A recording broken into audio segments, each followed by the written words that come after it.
Your premise is that to bring capitalism, to bring a rebirth of capitalism into society, that the moral argument against altruism has to be made, because the current altruistic type of arguments that conservatives make, because of their underlying Christian ethic throughout the conservative movement, undercuts the defense of capitalism.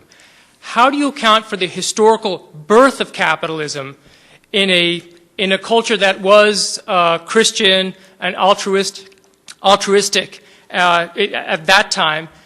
So that's part A of my question. Can I answer part A? I can't retain B. Okay. B's. Two questions. That's a great question. So how do we explain the birth of capitalism from a society that was Christian, supposedly, and altruistic? It was a miracle. So it's an accident of history. No, it is the fact that fundamentally, in a fundamental sense, they weren't Christian and they weren't altruists. While they still advocated for elements of Christianity and elements of altruism, they weren't fundamentally either Christian or altruistic. That is, the Founding Fathers and the whole intellectual environment of the Enlightenment, and the Founding Fathers came out of the Enlightenment, they did not come out of Christianity, was a secular society. It was a secular culture.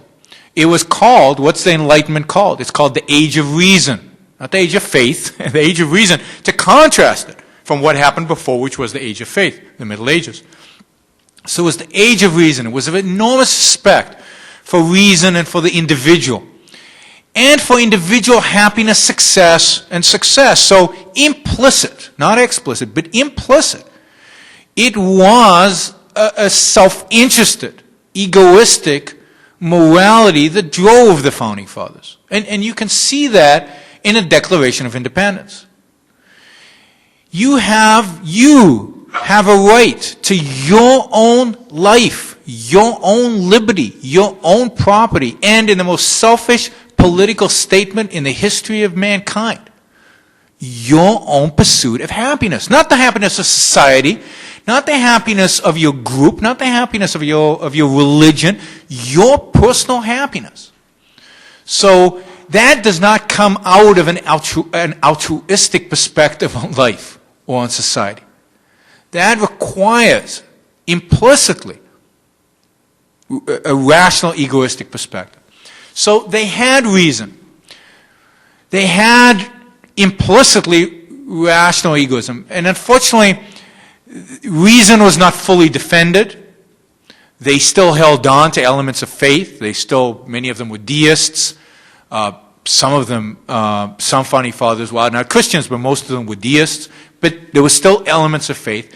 And rational egoism was only implicit. It wasn't explicit. So they were still explicitly altruists. And as a consequence, their system could not survive. That is, ultimately, there was no defense for self-interest. There was no defense for reason. As a consequence, there was no defense for the American Declaration of Independence and Constitution. So when elements far more consistently anti-reason and anti-self-interest came into this country and started to dominate the intellectual life of this country, there was no opposition to them. And as a consequence, we see a slow erosion of capitalism, almost from day one of this country, but really accelerating after the 1890s.